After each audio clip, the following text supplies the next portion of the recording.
Olá, pessoal. Na última aula, a gente viu uma maneira de resolver a equação de Schrödinger independente do tempo para o oscilador harmônico, né? E a gente viu que o método que a gente utilizou se baseava na introdução desses dois operadores. E a gente viu que a gente podia reescrever a equação de Schrödinger em termos desses operadores. E que as soluções da equação de Schrödinger, ou seja, os autoestados de energia, eles eram autoestados de um operador número.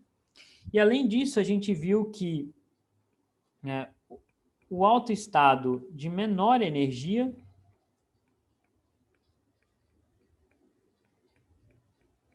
ele satisfazia essa relação aqui, né? Então, esses operadores, que são chamados de operadores de aniquilação, eles levavam um estado de uma certa energia para um estado de energia menor, reduzido de H cortado ômega, e aí como a energia tem que ser positiva, em algum estado, esse processo tinha que ser interrompido. E a maneira de interromper isso é satisfazendo essa condição, ou seja, eu não consigo mais abaixar a energia do meu estado. E a gente viu que isso me dava uma equação diferencial de primeira ordem, que era fácil de ser resolvida, e a gente encontrou, então, esse estado de menor energia como sendo essa função aqui, elevado a menos m ômega sobre 2h cortado, x quadrado. Né? Ômega aqui é a frequência de oscilação do oscilador harmônico que aparece no potencial. E a energia desse estado era simplesmente h cortado ômega sobre 2. Então, a gente encontrou justamente essa solução aqui de menor energia, tá? E a gente achou a menor energia possível para os autoestados de energia do oscilador harmônico. E a gente viu que a partir dessa solução, a gente consegue construir outras soluções, tá? Aplicando agora aqueles operadores de criação, certo? Então, utilizando os operadores de criação, a gente consegue, a partir dessa solução que a gente encontrou, a gente pode encontrar outras soluções, certo? E essas soluções, elas vão ter energias iguais à energia original, igual ao estado de menor energia acrescido de H cortado ômega, né? Então, por exemplo, o primeiro estado excitado, a gente obteria aplicando esse operador nessa função que a gente encontrou, e a energia desse estado seria a energia do estado fundamental mais H cortado ômega. E se agora eu pego esse estado e aplico de novo o operador de criação, eu vou estar indo do primeiro estado excitado para o segundo estado excitado. E aí a energia seria H cortado ômega sobre 2 mais 2H cortado ômega. Então, de maneira geral, as energias do meu oscilador harmônico são dadas por H cortado ômega, N mais meio. Onde N é um número inteiro que começa do 1. Começa do 0. O 0 é o estado fundamental de menor energia. Tá? Então, essas são as energias possíveis do meu oscilador harmônico. Certo? Tudo isso a gente viu na aula passada. Agora o que eu vou querer fazer com vocês é discutir um pouco as propriedades dessas funções aqui. Que cara elas têm, que densidade de probabilidade elas me fornecem, o que elas me dizem sobre o valor esperado para a posição da partícula e para o momento. Então, vamos lá. Vamos começar com o estado fundamental, certo? Então, o estado fundamental, a gente viu, ele é dado por essa função aqui. Essa constante, ela é determinada pela condição de normalização. Tá? Então, é isso que a gente vai querer fazer agora. A gente vai querer impor que esse estado seja normalizado. Ou seja, se eu integrar a minha densidade de probabilidade sobre todo o espaço, isso aqui tem que dar 1.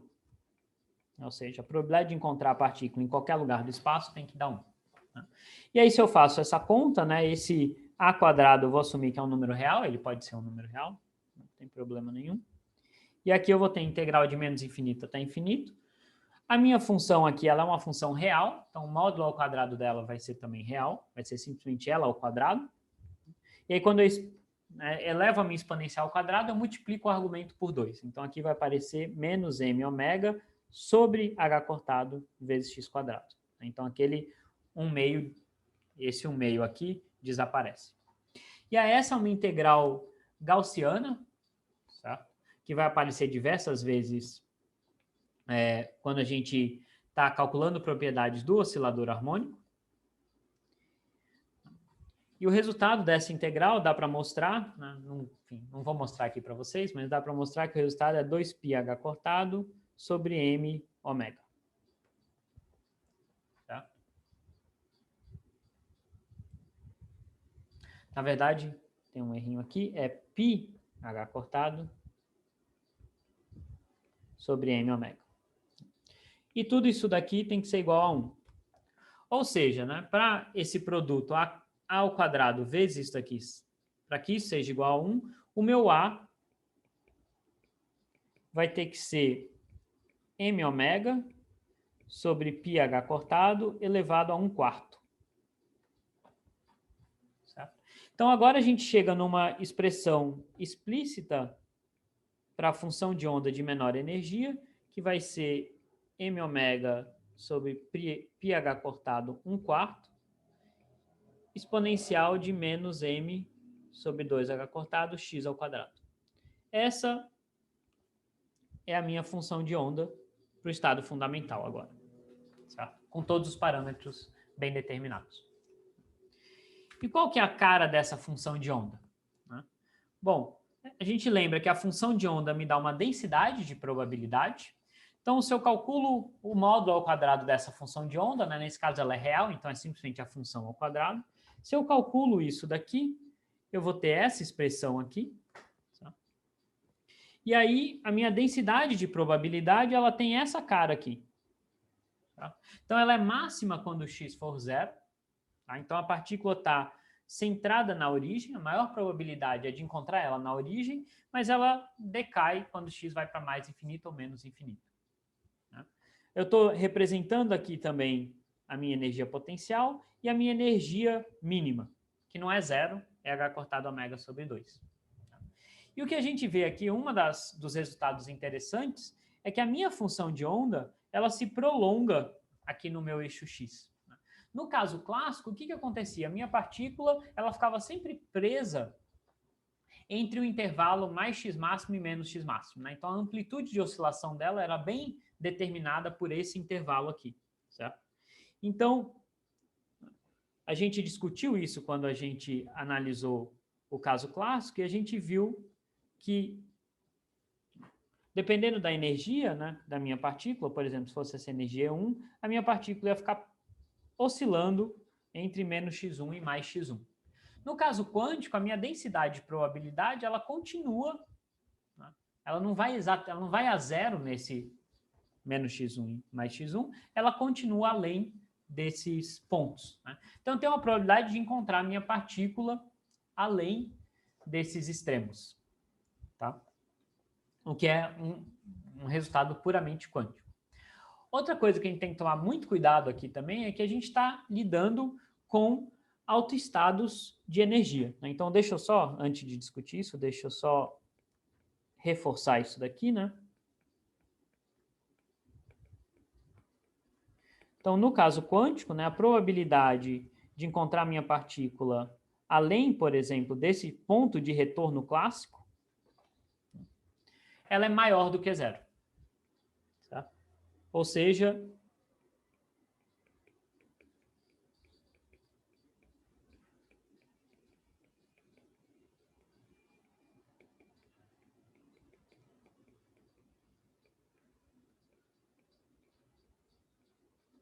em x maior do que x máximo ou x menor que menos x máximo.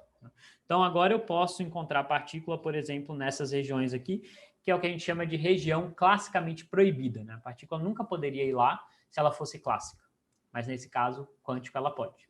Tá? Então, era isso que eu queria reforçar aqui. E aí, eu quero lembrar outra coisa para vocês, é que a gente está tratando de autoestados de energia, que são estados estacionários. Certo? Então, a gente tem que tomar muito cuidado, porque a gente pensa na minha partícula oscilando, mas quanticamente eu tenho um estado estacionário. Então, a probabilidade, por exemplo, de encontrar a minha partícula no centro, né, ou em x igual a zero, né, voltando aqui para essa densidade de probabilidade, né, essa probabilidade aqui, ela independe do tempo, ela é sempre máxima em x igual a zero. Independente do instante de tempo que eu meça a posição da partícula, a maior chance é sempre encontrar ela na origem. Né?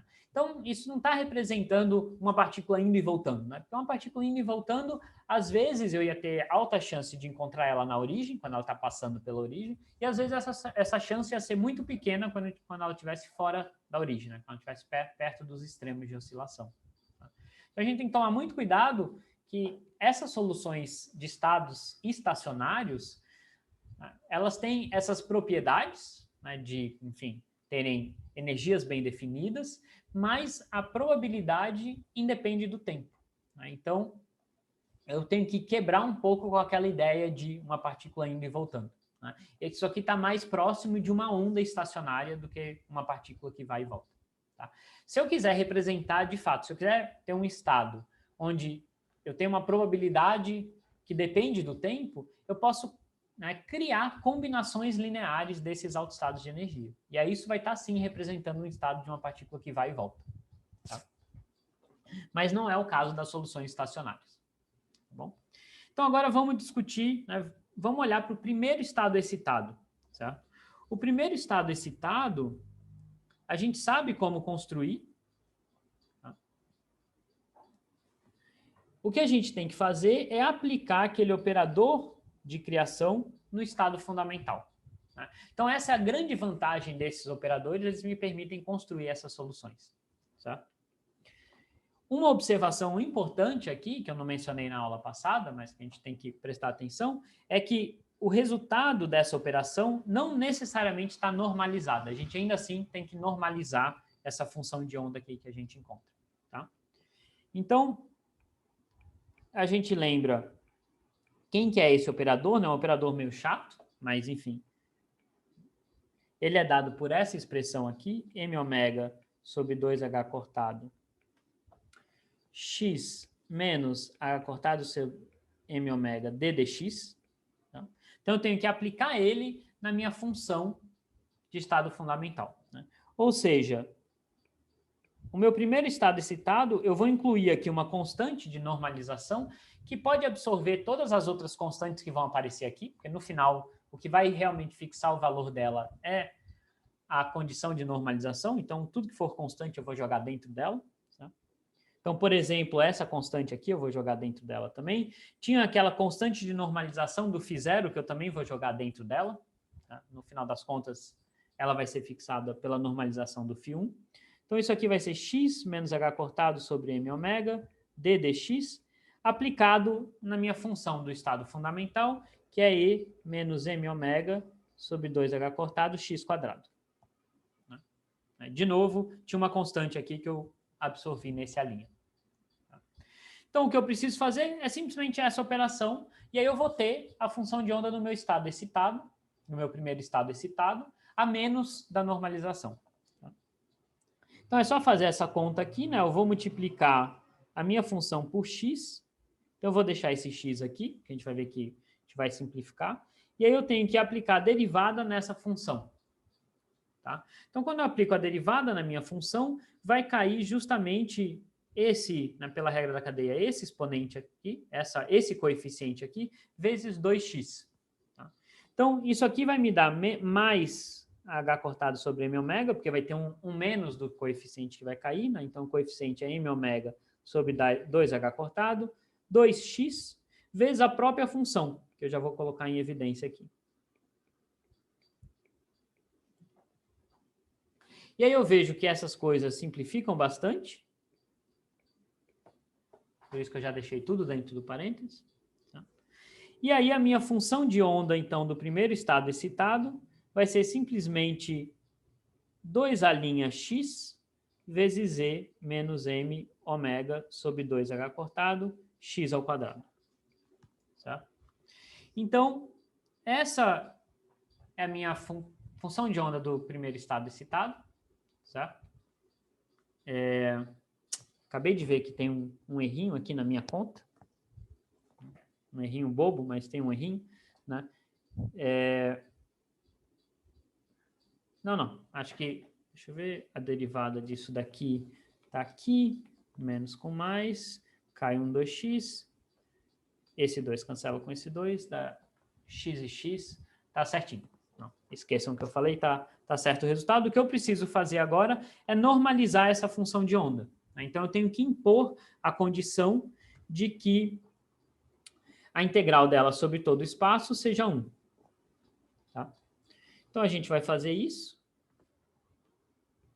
Então, tenho que impor que a integral de menos infinito até infinito de φ1 ao quadrado dx seja igual a 1. Isso daqui vai me dar, então, que 4 a linha ao quadrado, integral de menos infinito a infinito, de x quadrado elevado a menos m ômega sobre h cortado x quadrado dx seja igual a 1. Tá? Então, essa integral que a gente tem que fazer, o resultado dessa integral também é uma integral gaussiana, que dá para olhar numa tabelinha de integrais, por exemplo, e achar o resultado. E aí, se eu impor essa normalização, eu vou achar que o meu φ1 de x, ele vai ter que ser igual a m ômega sobre π h cortado elevado a 1/4, vezes raiz de 2, m ômega sobre h cortado, tudo isso aqui são constantes de normalização, vezes a minha função, que tem essa cara. Tá? Então, esse é o resultado da minha função de onda do primeiro estado excitado, e a energia vai ser h cortado ômega sobre 2 mais h cortado ômega, que vai ser 3/2 de h cortado ômega. Então, eu achei agora a função de onda do primeiro estado excitado e a energia desse primeiro estado excitado. Qual é a cara dessa função, né? Que tipo de densidade de probabilidade que ela vai me dar? Ela me dá essa densidade de probabilidade aqui. Certo? Então, ela é uma função que, diferente do estado fundamental, ela é zero aqui na origem, certo? Justamente porque eu tenho esse x aqui, né? Então, quando eu calculo ela em x igual a zero, ela dá zero. Então, eu tenho zero possibilidade de encontrar minha partícula na origem e eu tenho uma grande chance de encontrar ela, né, aqui próximo das bordas, não exatamente próximo das bordas, mas, enfim, nesses dois pontos aqui longe da origem. Tá? Então, essa é uma densidade de probabilidade diferente do estado fundamental. Né? E, de novo, eu tenho aquela propriedade que a minha função de onda se estende nessas regiões classicamente proibidas. Tá? Os próximos estados, né, se eu quisesse encontrar o segundo estado excitado, o terceiro e assim por diante, teria que repetir essa operação, aplicar o operador adaga no meu φ1, eu vou encontrar o φ2, ou seja, vou encontrar o segundo estado excitado, e a energia vai ser a energia do primeiro estado excitado, que é 3h cortado ômega sobre 2, mais h cortado ômega, ou seja, seria 5/2 de h cortado ômega. Se a gente fizer essas contas, a gente chega a gente consegue construir todos os estados. Obviamente, eu tenho n indo até infinito, então não vou fazer essa conta infinitamente, mas a gente, enfim, em geral, a gente está interessado nos primeiros estados excitados. Né? E aí eles têm, a densidade de probabilidade tem essa cara aqui, certo? Essa é uma representação. Então, eu tenho aqui o primeiro, o estado de menor energia, que tinha aquele máximo no zero. Depois, o primeiro estado excitado, a gente viu, ele tem esses dois máximos, ele é nulo na origem. E depois essa propriedade, né, de ser nulo na origem ou ser máximo na origem vai se oscilando. Né? Então, o segundo estado excitado, de novo, ele tem um máximo aqui na origem, mas também tem mais dois outros máximos aqui. O terceiro, ele é zero na origem e assim por diante. Todos eles escapam da região classicamente proibida. Tá? Todos eles têm aqui uma certa probabilidade de ser encontrado além dos pontos de retorno clássico. O que mais que a gente poderia concluir? Né? Olhando simplesmente para esse gráfico, a gente pode verificar, sem fazer conta nenhuma, né, que eu tenho essa simetria entre a parte positiva e a parte negativa do meu eixo X. Ou seja, se eu calcular a probabilidade de encontrar a partícula na região positiva, ela é igual à probabilidade de encontrar ela na região negativa do eixo X. É totalmente simétrico. Então, a probabilidade de eu encontrar a partícula com X maior que zero é igual a X menor que zero, de uma maneira simétrica. Então, dá para intuir que o valor médio dessas medidas, né, se eu medir a posição da partícula, o valor médio vai ser zero. Porque sempre que eu encontrar uma partícula na posição, sei lá, mais 3, eu tenho a mesma probabilidade de encontrar ela na posição menos 3. Né? Então, os valores médios, né, essas medidas se cancelam e o valor médio vai dar zero. A gente também poderia demonstrar isso explicitamente, fazendo a conta. Né? Mas olhando para o gráfico, a gente já vê que esse é o caso. Tá? E para o valor médio do momento,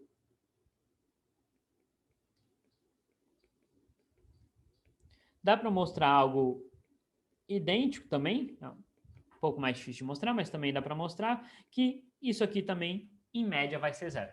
Tá?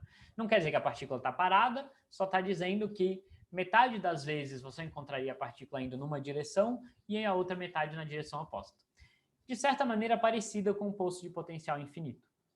Tá? Lembrem-se sempre que essas probabilidades independem do tempo. Né? Então, para qualquer instante de tempo, a chance de eu encontrar a partícula indo numa direção é a mesma de encontrar ela indo na direção oposta. Tá? E aí a última coisa que eu queria discutir com vocês, que é algo interessante, é por que a energia desse oscilador não é mínima? Tá? A gente viu que a energia mínima é H cortado ômega sobre 2. Por que não é zero? Não é porque não é mínima, é porque não é zero. Por que eu não tenho uma situação onde a partícula está parada?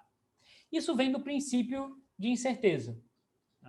Se eu tivesse uma situação onde a partícula está parada, eu saberia com certeza que a velocidade dela é zero, e eu saberia com certeza que o momento dela é zero. E aí, a incerteza no momento seria nula. Porém, na posição, né, a gente sabe que a partícula está restrita a uma certa região do espaço, a incerteza na posição não é infinita. Então, eu não consigo conciliar essas duas coisas. Só que a gente pode mostrar isso de uma maneira ainda mais precisa, certo? Então, imagina que eu estou calculando o valor médio da energia em um desses autoestados de energia. Como é um autoestado, né, o valor médio é a própria energia, porque o estado tem uma energia bem definida. Mas como é que eu calcularia esse valor médio? Bom, eu calcularia o valor médio da energia cinética mais o valor médio da energia potencial.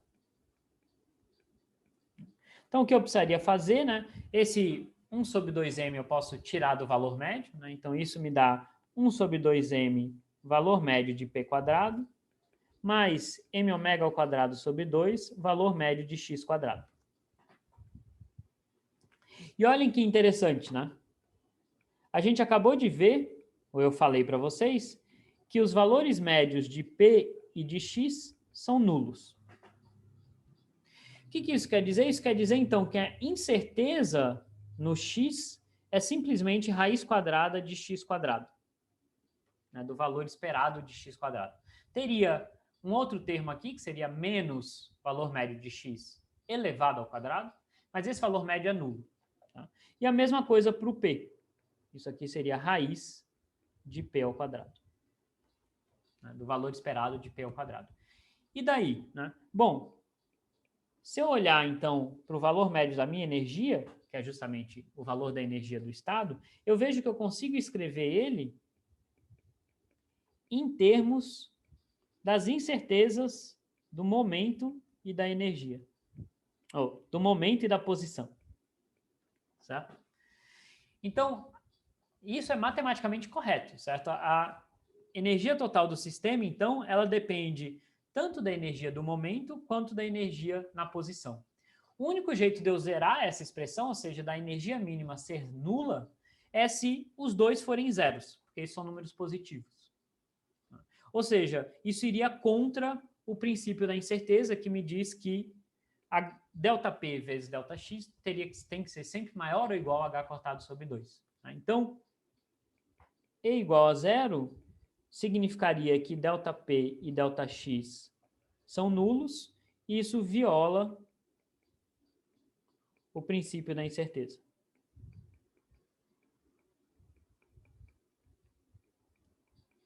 Então, é por isso que, mesmo no estado de menor energia, a partícula não pode estar parada, não pode ter uma energia nula. Diferente do caso clássico, né? No caso clássico, eu posso ter a partícula parada no ponto de equilíbrio, onde ela não se move, né? Ela está lá no ponto onde a mola está relaxada, e ela está parada, não acontece nada com ela. No caso quântico, não, eu tenho que ter uma energia mínima, ela tem que ter uma velocidade mínima, senão eu violaria o princípio de incerteza. Então, mesmo no estado de menor energia, a partícula não está parada, ela tem uma velocidade não nula.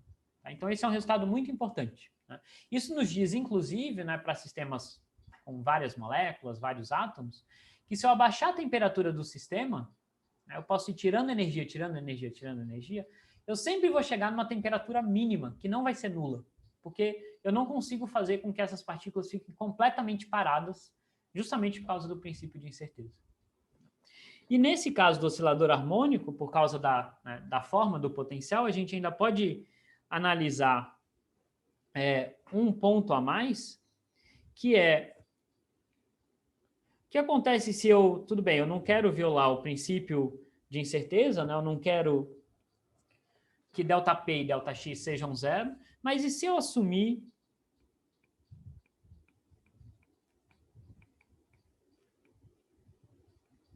que o ΔP é o menor possível, né? Então, a gente lembra que ΔP vezes ΔX tem que ser maior ou igual a H cortado sobre 2, esse é o princípio da incerteza, e se eu assumir, né, só para ver o que acontece, que o meu ΔP ele é justamente o menor valor permitido pelo princípio da incerteza, ou seja, seria H cortado sobre 2 ΔX.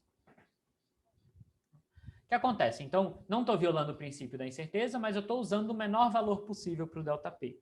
Se eu jogo isso na minha energia, né, nessa expressão da energia que a gente acabou de calcular aqui, isso aqui vai ser 1 sobre 2m, h cortado ao quadrado sobre 4 ΔX ao quadrado, mais m ômega ao quadrado sobre 2 ΔX ao quadrado. Então, eu tenho uma energia que só depende do ΔX. Né? Agora, o meu ΔX pode assumir qualquer valor, porque eu já impus o princípio de incerteza através dessa relação. Então, em princípio, se o meu ΔX for para zero, o meu incerteza no momento iria para infinito. Tá? Então, eu posso escolher o ΔX que eu quiser, que eu não vou estar violando o princípio da incerteza. Né? Só que a gente vê que, se eu escolher um ΔX muito grande, eu estou aumentando a minha energia, né? Porque esse termo aqui vai dominar. Se eu escolho um ΔX muito pequeno, né, eu minimizo esse termo aqui, mas esse daqui cresce. Então, vai ter um ΔX que vai me dar a energia mínima. Tá? E se eu plotar esse gráfico aqui, tá? Eu vejo que o ΔX que me dá essa energia mínima, ele é justamente, se eu minimizar essa expressão, eu vejo que o ΔX, a energia mínima que eu obtenho é justamente H cortado ômega sobre 2.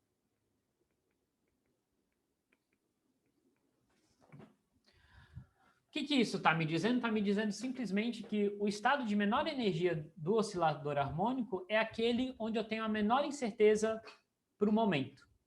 Né? Ou seja, onde eu satisfaço justamente essa condição mínima aqui de ΔP vezes ΔX é igual a H cortado sobre 2. Então, né, isso tudo é só para mostrar, né, para reforçar essa ideia de por que a gente não pode abaixar a energia do sistema até zero.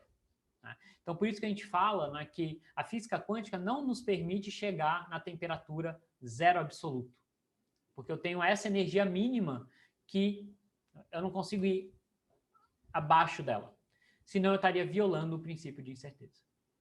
Tá bom? Então, isso foi algumas propriedades, né, do oscilador harmônico. Algumas outras a gente vai discutir na aula de exercícios e na lista de exercícios de vocês. Tá bom? Então, por essa aula era isso. Tchau, tchau.